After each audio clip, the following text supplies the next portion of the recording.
وقت وأوان وأحسن وقت تشتري فيه ورق العنب وتخزّنيه. اللهم صل وسلم عليك يا حبيبي يا رسول الله، ونسمّي الله ونقول اللهم بارك. أول حاجة تجيبي ورق العنب اللي يكون حجمه وسط، ما تجيبيش الصغير أوي عشان ما يزهقكيش، ولا الكبير أوي هتتلاقي نفسِك بتقسمي الورقة على 2. أول حاجة نختار ورق العنب الحلو إزاي، تجيبي الورقة اللي لونها خضرا زي ما أنتِ شايفة كده، خضرها يفتح النِّفس، وتجيبيها تكون ناعمة من فوق من تحت، وتكون فيها لمعة حلوة كده، وتكون الورقة طرية في إيديكِ. أول حاجة بقى أنا عايزة ورق العنب بتاعي هاعمل لكم طريقتين النهارده للتخزين. هاتي كده مَيّة في الحوض أو في بولة كبيرة، وابدئي حُطّي فيها شوية من الخل، وابدئي اغسلي ورق العنب بنفس الطريقة، ولو مش متربّط كويس تبّتي على الرابطة بتاعته، اربطيه جامد، تمام، عشان بعد كده ما يفُكِّش منِّك. زي ما أنتِ شايفة بنفس الطريقة وبكل سهولة هاخلّيكِ تخزّني أكبر كمية ممكنة من ورق العنب. بُصّوا المَيّة بقت عاملة إزاي يا جماعة، يا اللي ما بتحبوش تغسلوا ورق العنب وبتسلقوه على طول، أو بتشيليه أخضر وبتسلقيه على طول، خلاص ده أنا هاشطفه لتاني مرّة، من مَيّة بقى من غير خَل خالص، وانزّل ورق العنب فيه تاني، وابدأ إن أنا أشطفه كويس. ممكن كمان تاخديه تالت مرّة، بس هُم 2 وخلاص وكفاية على كده، تطلّعيه وتصفّيه من المَيّة بتاع بقى هنا باعمله في صينية مش في حلة، تمام، عشان أبقى براحتي، وشوية من الملح وشوية من الزيت، ونحط كمان عصير كده ليمونتين في صينية كبيرة كده حلوة، وانزل بمعلقة صغيرة من السكر وهي دي المادة الحافظة بتاعتِك.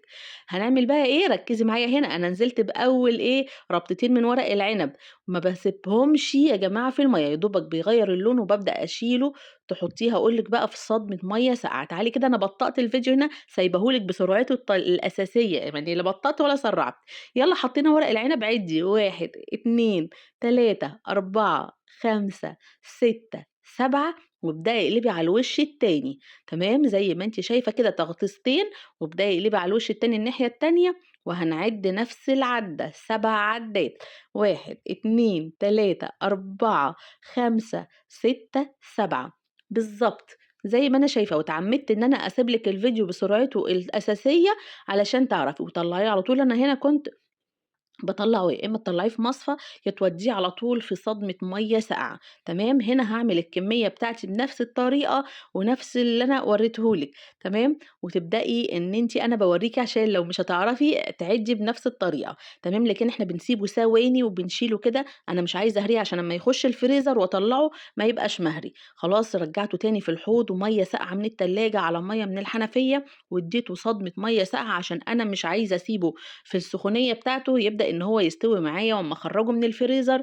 يبدأ الورقة ألاقيها مهرية. هاتي بقى الاسترتش بتاعِك وابدئي رابطة هننشّفها بعد ما عصرناها كويس جدًا، ابدئي كده هاتي العروش بتاعة الرابطة على جنب وروليها كده وما يبقاش فيها أي هوا خالص، وروليها في الاسترتش وطلّعي كل الهوا منها، وابدئي اقطعي الاسترتش وربّطيها كده من الجنب وخلاص، بتبقى خلاص. تعالي هاورّيكِ بقى لو هنشيله أخضر. تمام، وأنا طبعًا أنتم عارفين أنا كنت عاملة لكم قبل كده إن أنا باشيله أخضر.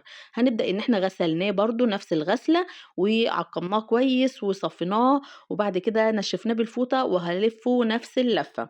خلاص كده أتمنى الفيديو النهارده عجبكم لايك وشير، واللي مش عندي يشترك ويفعل الجرس عشان كل جديد عندي يوصل لكم. هتحطيه بقى في الفريزر وتطلّعيه بقى من غير مَيّة خالص، الأخضر طبعًا هنطلّعه ونسلقه، لكن التاني ده مش هنسلقه، هنطلّعه يفُك ونلِف على طول. أسيبكم مع الجمال وأقول لكم سلام.